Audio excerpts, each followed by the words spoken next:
এখানে কোনো সরকার আছে বলে মনে হয় না, এখানে কোনো প্রশাসন আছে বলে মনে হয় না। আমরা এই অবস্থার পরিবর্তন চাই।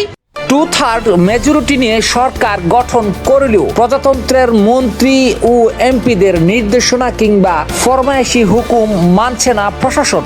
আর এই বাস্তবতাকে নীরবে নিবৃত্তে মেনে নিতে হচ্ছে বলেই হয়তো দেশের আইন শৃঙ্খলা পরিস্থিতির উপর সরকারের নিয়ন্ত্রণ দৃশ্যমান হয়ে উঠছে না, যার ফলশ্রুতিতে গড়ে প্রতিদিন 6টি খুন প্রমাণ করে যে আইনের শাসন একেবারেই চন্দ্রবিন্দুতে উঠেছে। অথচ 2/3 মেজরিটি নিয়ে সরকার গঠন করা বিএনপির কাছে জনগণের প্রত্যাশা ছিল আকাশচুম্বী।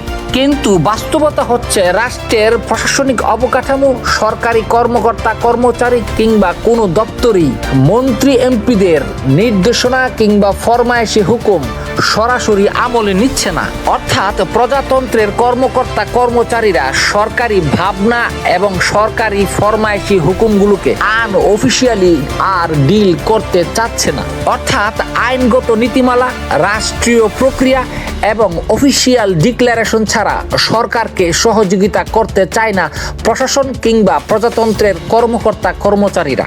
আর এখানেই মূলত নিয়মতান্ত্রিক আইনি জটিলতা এবং দীর্ঘমেয়াদী কর্মকৌশলের মার পেঁচে অনেকটাই ব্যাকফুটে চলে যেতে হচ্ছে সরকারকে, যে কারণে ইচ্ছে থাকা সত্ত্বেও দেশের আইন শৃঙ্খলা পরিস্থিতির উপর লাগাম টেনে ধরতে পারছে না সরকার।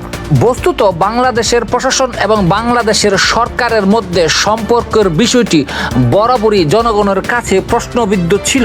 কিন্তু প্রশ্ন হচ্ছে 2/3 মেজরিটি পাওয়া এই বিএনপি সরকারের সাথে বর্তমান প্রশাসনের এই বৈরী আচরণের পিছনে মূলত কি কারণগুলো থাকতে পারে। আসুন এটি একটু পর্যালোচনা করেই না হয় দেখি। 1 নম্বর কারণ হচ্ছে দলীয়করণ ও আনুগত্যের প্রশ্ন। প্রশাসনিক পর্যায়ে দলীয়করণের অভিযোগে বারবার উঠেছে, যেখানে প্রশাসন অনেক ক্ষেত্রে সরকারি দলের আজ্ঞাবহ হিসেবে কাজ করছে বলে অতীতে এই রকম বহু অভিযোগ রয়েছে। হয়তো এই জায়গাতে প্রশাসন একটু বাড়তি সতর্কতা অবলম্বন করছে। 2, জনগণের সেবক নাকি দলীয় সেবক, অর্থাৎ জনগণ বনাম দল। প্রশ্ন উঠেছে যে প্রশাসন প্রজাতন্ত্রের কর্মচারী হিসেবে কাজ করছে নাকি ক্ষমতাসীন দলের আনুগত্য কর্মী হিসেবে কাজ করবে।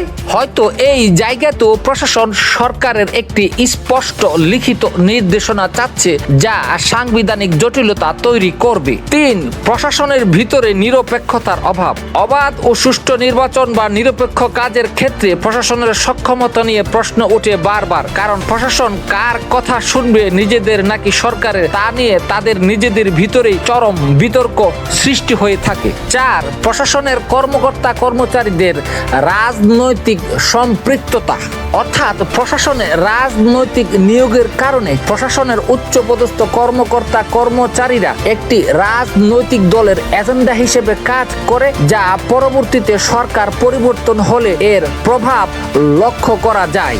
আর এই কারণেই নিষ্ক্রিয় প্রশাসনকে সক্রিয় করে তুলতে নতুন সরকারকে অনেকটাই বেগ পেতে হয়। সুতরাং বিগত সরকারের আমলে রাজনৈতিক পরিচয়ে নিয়োগ পাওয়া নিষ্ক্রিয় প্রশাসনকে কিভাবে এই নতুন সরকার সক্রিয় করে তোলে, এটাই এখন দেখার বিষয়। নজরুল ইসলাম বাবু, আপনারা দেখছেন বাংলাদেশ সিগন্যাল।